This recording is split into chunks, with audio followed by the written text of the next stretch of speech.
Ayakwe Nakdamalita, and this is my channel, The Midnight Librarian. Today I will be talking about, actually this is my first recommendation video.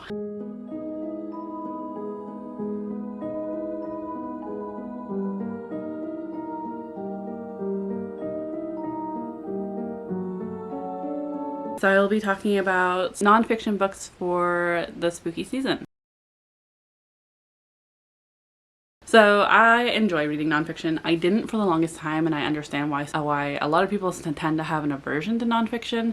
Particularly, I grew up with the understanding that nonfiction was considered not fun. That's how my elementary school taught us the difference between fiction, fun, and nonfiction, not fun. So for the longest time, I just thought it was dry and boring.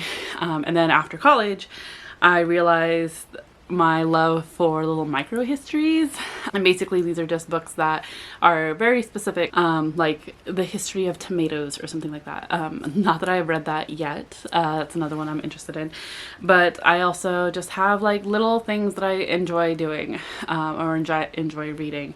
Occasionally true crime, occasionally just like histories of things, and I like memoirs too, or autobiographies or even biographies. Those can be fun. So these are some of my nonfiction recommendations that I would suggest for the spooky season. As it is September, I consider it fall. I know a lot of people do and a lot of people do not. I wish it was more fall weather, but it's getting there. It has it's getting a little colder in the mornings and a little colder in the evenings, with some weird heat in the middle where I regret everything that I put on that morning. So the first couple of nonfictions I'm gonna talk about, I was interested in it because and this is going into some content warning because I will be talking about suicide and grief and loss, particularly of my sibling. So after my brother ended up dying by suicide back in 2018, and I was going through some grief and loss, obviously. I lost my brother. He was one of my best friends and my hardest critic when it came to my art, but he was also one of my biggest supporters because of that. And so I just wanted to I don't know, I was just kind of fascinated with death. Not that I wasn't before. I was like the goth kid in high school, and I'm still at heart now. But it's like I just kind of wanted to delve more into it, and through that I ended up finding Caitlin Doughty, who's my first recommendation.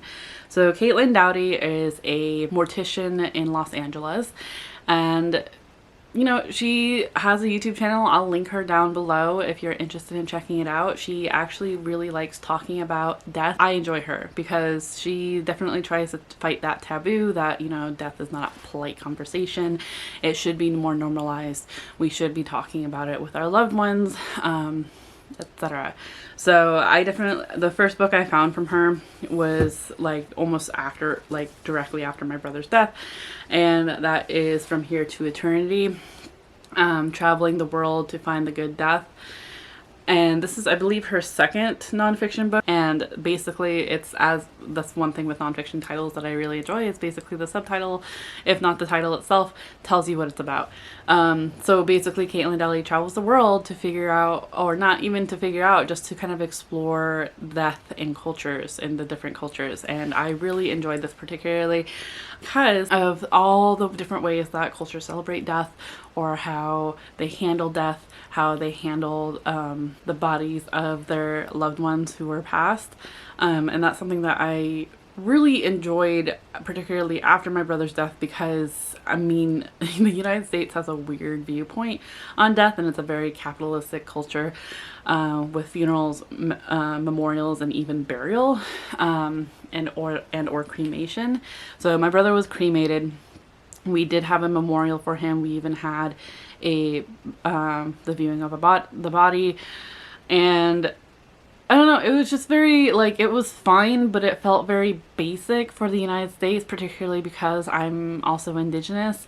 I know that depending on where you're from and the family, like we were told that like we were supposed to keep the body for 48 hours to allow his spirit to kind of just get its final moments with us, and be able to for us to be able to cope, to understand what was going on, and then like to keep all the windows open so when his spirit was ready he could leave. we didn't end up doing that, mostly because obviously it was not something that we expected. Unfortunately, it just kind of happened. My brother had been going through a tough time. He was hurting physically and emotionally for years, and obviously we weren't expecting it to happen. We ended up calling 911 in hopes that maybe, and unfortunately that wasn't the case. Whew. So sorry, I think this is the first time I'm like delving into this on my channel. I'll have to remember to put like different warning before I even get started talking. But yeah, and obviously with our society currently, 911, essentially the ambulance came, pronounced my brother gone, and someone took him away. So it was all very quick. But I very much remember that whole day. It was obviously it was very jarring. I don't know. It was just something, that process itself, it was just like they took him away too soon. And we didn't really get to process it in a way that I think we would have liked to, particularly after after we called 911, we had called my dad, we had called my grandparents, and suddenly our house, not even in our house, our yard was filled with family members and friends of his, and we all just kind of sat and talked, which was fine, and I appreciate them being able to do that, but it didn't give us as a family enough time to mourn ourselves, if that makes sense.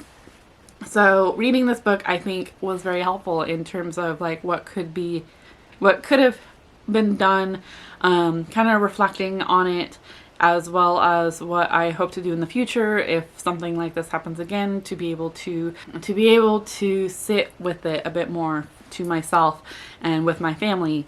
Not that I hope anyone else in my family decides to take their own life, but like, if someone close to me passes again, how I would deal with that. So yeah, this is a very heavy topic, and I apologize. I didn't expect to get into that. But this book really helped with that, and I think my brother passed in early November, so it was what I consider still the spooky season, and I think death itself has a very much fall vibe because of the season's change. We are seeing a lot of death throughout nature. The leaves are losing their trees. A lot of overall fall is considered like the spirits are close to us. So it's a heavy topic, but I still think it's relevant for this season. And this one in particular really interested me as well, not only for what I could have done for my brother, but what I can still do now for myself, as well as in honor of my brother, if that makes sense. So just little things around, but there's things that I do that help me be able to remember him in a good way. And sorry, started off very heavy. The next one I would recommend, also by Caitlin Doughty, is Will My Cat Eat My Eyeballs? And this was one that I immediately picked up shortly after reading From Here to Eternity. And this one is Big Questions from Tiny Mortals About Death. So basically Caitlin Doughty, as it kind of explains, Caitlin Doughty answers questions about death from children. And this one I kind of liked, and I think I picked this up because my brother has a daughter. So my niece, we were trying to figure out too how to talk to her about his passing. And for the most part, I think she took it fairly well, or from what I understand, mostly because she was 3 or 4 at the time. She took it as well as like a 3 or 4-year-old could with that understanding. So, and it's something that we talk about with her consistently, of just like memories of her dad, and she does ask questions. And yeah, it's something that I was overall curious about, and my family was overall curious about. And this one I thought was fairly interesting, just because not only does it go into just like questions about death, but like different and interesting questions that I wouldn't have thought to ask, like what would happen to an astronaut's body in space. Just like interesting. Can we give my grandma a Viking funeral? Can I be buried in the same grave as my hamster? So some of these questions are really interesting. Of course, like that's some of the great things about kids, is that they ask the questions that like they asked the important questions. So I thought this was really fun. I remember thinking though that some of the answers would need further explanation to some kids, in my opinion, but at the same time I haven't read this to my niece yet, so we'll see. So Caitlin Deli has 3 books. I have yet to read her first nonfiction, but I got it for Christmas, I think, from my dad last year, and that is Smoke Gets in Your Eyes and Other Lessons from the Crematory. So Caitlin Dowdy did work in a crematorium for a while, and this is her first nonfiction. I believe it was her debut. It's a gorgeous cover. I really enjoy the minimalist, but yet the red foil. A young mortician goes behind the scenes, unafraid of the gruesome and fascinating details of her curious profession. So I think this is just more exploration on death. Yeah, I hope to read, like I said, I haven't read this one yet, but I hope to resolve that soon, come October, November, whether it's for October Spooky reads or November nonfiction. But I mean, given my current mood, like yeah, it'll get read. Apologies if you can hear my dog barking. So with death also comes this interesting, not obsession, but fascination with true crime, of people committing deaths, murders, really. I go back and forth with true crime. I'm interested in it, but at the same time, like, I feel weird about it, if that makes sense. There's this, I'm curious about it. I also don't want to hold these serial killers up on a pedestal or really get them any more known than they are. Like, they're not celebrities. We shouldn't be putting them as celebrities or these known names for the younger generations or even current generations to think that it's something to uphold. As well as, I feel like it's also good to get the victims' names out there of what happened to them, let people know. A lot of the victims tend to be women, but at the same time, I don't want the family to be exploited or embarrassed or whatever, or even the victim themselves. So that's something that I'm always just like, when it comes to true crime. I know I've listened to My Favorite Murder for a while. I haven't listened to him for a bit. I don't think since they sold their podcast to Amazon. Not because of that, but because there were some elements with that podcast that felt exploitive, and I know that they were trying their best, but it still felt weird. It also, I feel like the hosts, there was definitely some privilege there that they often didn't think about, which often kind of put me off at times as well. But I definitely have to be in a certain mood for true crime, and these next 3 books actually it helped feed that fascination I have. And I tend to read them like several years apart. The first one is pretty well known, and that's I'll Be Gone in the Dark, One Woman's Obsessive Search for the Golden State Killer by Michelle McNamara. So this one, in general, the book is fairly interesting just because Michelle McNamara wasn't alive to see it finished. Michelle McNamara ended up dying before this book was even published. Her research assistants, as well as her husband, Patton Oswalt, made sure that the book got done and got published. And shortly after it was published, the Golden State Killer was caught. So the Golden State Killer was a name coined by Michelle McNamara. He was known as 2 different names, and it was, I think Michelle McNamara put them together. I think it was the Night Stalker. But yeah, it was interesting too, because when I decided to read this book, like basically the same month I finished reading it was his trial. So I watched part of that too, because it was interesting. There is also an HBO docuseries, not about this book, but like it's the same, it goes into the same things, and it's Patton Oswalt also talking about it. I would say Bring the Tissues, because he also talks about Michelle's passing, and how it's affected him and their daughter. So at the end of the episode, I was like bawling. But yeah, very interesting. And the fact that they went and got the victims permission and talked to those victims and told their stories, I thought was really nice. So yeah, I thought this was a really interesting book. The next one I read not that long ago, actually, probably at the beginning of summer, and that is Trailed: One Woman's Quest to Solve the Shenandoah Murders. This one also by Catherine Miles. This one also, Catherine Miles ended up talking to the victims' families. And basically there were two women who were brutally murdered on the Shenandoah Trail after being missing for about a week. Catherine Miles goes into how the police mishandled evidence, how the National Park Service is constantly like fudging numbers because they want money to be able to help keep the national parks open. National parks in and of itself, their history is terrible, so which I believe Catherine Miles also goes into, which I appreciated, because they still want people to go through because that's how they get money. Any kind of murder or crime is often fudged because they want it to seem like a safe place. Not that it happens very often, but it does happen, obviously. But it was very, this one was intense. And I remember listening to this particularly as I was driving to the Bay Area to visit some friends, and scared the hell out of myself because Catherine Miles also talks about, I don't think it was the I-96 killer, was it? There was some kind of serial killer on the East Coast who was constantly, basically his MO was pulling women over who were driving by themselves and saying that there was something wrong with the truck, so he'd give them a ride and they'd go missing and their bodies would be found later.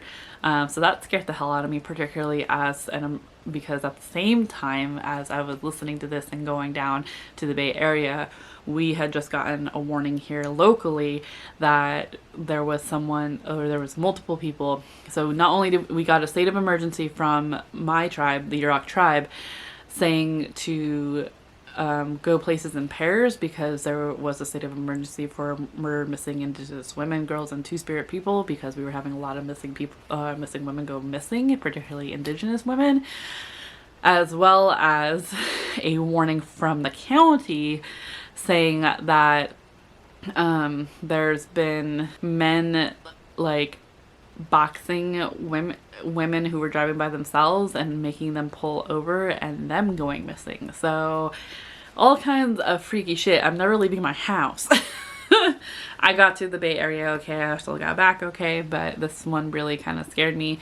It was also just like an interesting story, and the privilege of like, and how these particular murders affected so many people of color and of the LGBTQ community, like really wanting to explore nature, and having a hard time with that because of these murders and because it wasn't solved and still isn't solved. So yeah, I liked Catherine Miles' deep dive into all that. So I think she definitely went to a lot of trouble finding all this information. So it was a really good and in-depth book. The next one I don't have a physical copy of, but I also highly suggest it if you're interested in true crime, and that is Killers of the Flower Moon by David Grann. So I do have this book physically. I'm just gonna have to get another copy because I loaned it out to my grandmother and she still hasn't read it, but still wants to read it. So I just have a feeling it's not my copy anymore. This one is the birth of the FBI as well as the Osage murders. So basically the Osage nation ended up getting moved from their traditional lands into Oklahoma. What was thought to be a useless property for them to be moved on ended up they ended up striking oil and became one of the richest people in the United States. And because of that, there were plots to infiltrate, murder, and steal their money. So, and this book goes into that, and I loved the way this book was written. David Grann does a fantastic job. It feels weird saying that because this is true events, but the way he wrote it was such a thriller type that like it almost made me forget that these were actual crimes that happened. These were murders. These were people that died, because it was so intense. So I highly suggest that as well. I also hear that Leonardo DiCaprio, I believe, is making this a movie. I believe it's already started filming. I remember like a year ago or something they were looking for Indigenous actors who knew how to horse ride. So it'll be interesting to see. I know that a lot of people are excited about this adaptation. Let's see, the next one we'll go into some historical fiction, nonfiction. So these are the little micro histories that I was talking about that I really enjoy. And the first one, I still don't like the cover of, but I really enjoyed the content itself. And actually, I was recommended this through My Favorite Murder. I remember Georgia Hardstark talking about this. And was very interested and picked it up. And that is Dark Archives, a librarian's investigation into the science and history of books bound in human skin, by Megan Rosenblum. So Megan, I believe, is a librarian for a medical library also in Los Angeles, I believe. And basically she talks about books bound in human skin, the history of the books bound in human skin, why people would do that.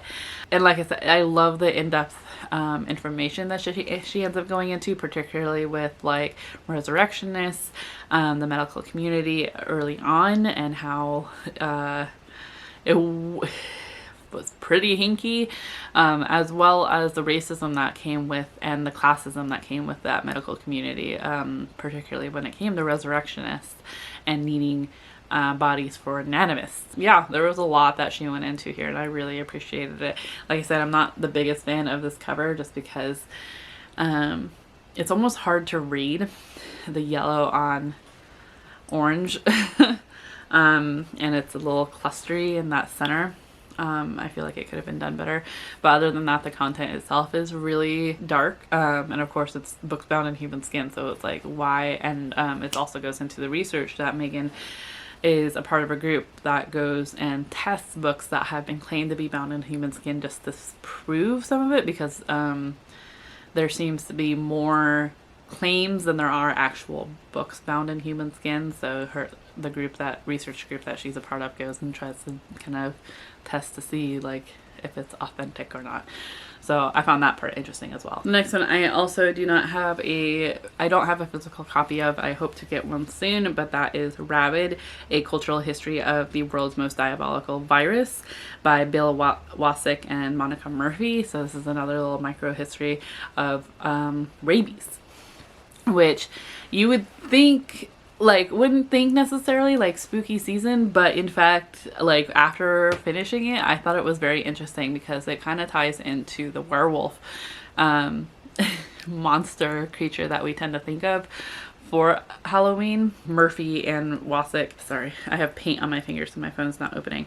Yeah, Wasick and Murphy kind of go into how the fear of the werewolf kind of came about with the fear of rabies and the history of rabies, and like basically how hard it is, it's like how hard it is to cure.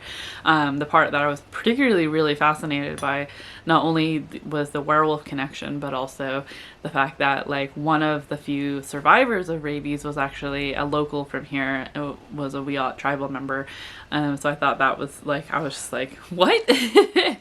So this was a really fun one. And it does get a little sciencey and kind of droll at times, but I did really enjoy it. And then finally, my last recommendation, I'm sorry, there's like a weird number of books here, is speaking of werewolves and kind of like the monster creatures that we tend to think of for the spooky season. My last recommendation is gonna be a biography of sorts of the lady who created the creature from the Black Lagoon, and that is The Lady from the Black Lagoon, Hollywood Monsters and the Lost Legacy of Millicent Patrick by Mallory O'Meara. I read this last year around this time and really enjoyed it. I loved Mallory O'Meara's writing. I actually listened to this through Libro, and by the end of the book I was like tearing up because Mallory O'Meara really made me feel for Millicent Patrick. And Millicent Patrick really did have like an extensive background, really, in terms of her connection with the, what's it called? That mansion that's here in California along Highway 1. I can't think of it now. What the hell? Hearst Castle, that's what it's called. Yeah, so Mallory O'Meara is actually in, I think she's like another one from Hollywood, and works in Hollywood to help produce movies. And she's like been a fan of The Creature from the Black Lagoon, and actually realized that The Creature from the Black Lagoon was created by Millicent Patrick, and how monster movie fans like keep denying it because Hollywood covered it up for a while, saying that no, it was actually Millicent Patrick's boss who created it, or it was actually like the people who actually designed the costume is the one that created it, and no, it was Millicent Patrick. And so Mallory O'Meara wrote a book about it, and this gorgeous cover, and yeah, it's just Millicent Patrick is just an interesting human being, really, of like one of the first women to work for Disney, and her family's ties with Hearst Castle, and it's all very just extravagant, and of course the biases and prejudices that were going against her, and not only her but Mallory O'Meara as being a woman producer in Hollywood. What I appreciated about Mallory O'Meara's writing is that she was constantly saying that despite the prejudices and biases that they receive, they're also white women, so it would have been worse for those of BIPOC or LGBTQ or disabled identities as well, which I really appreciated. And some might say it's kind of repetitive. It might be a bit repetitive, but I feel like it almost has to be for some of y'all to get it. So so yeah, those are the books that I would recommend nonfiction wise for the spooky season. Hopefully I'll be able to get out a nonfiction or a fiction recommendation. This is my first recommendation, so hopefully if you're looking for some nonfiction for the spooky season, you'll pick one of these up. If you have already read these, I'd be interested to hear what your thoughts were, or which ones you're eager to pick up now that you've heard about them, maybe. If you've made it this far, I want to put a ghost. Let's put a ghost emoji for the spooky season. Yeah, otherwise I hope that you like this video. Subscribe if you have yet to do so already, and I hope that you are in the mental mindset to enjoy your reading. I'll see you in another video very soon. Chew.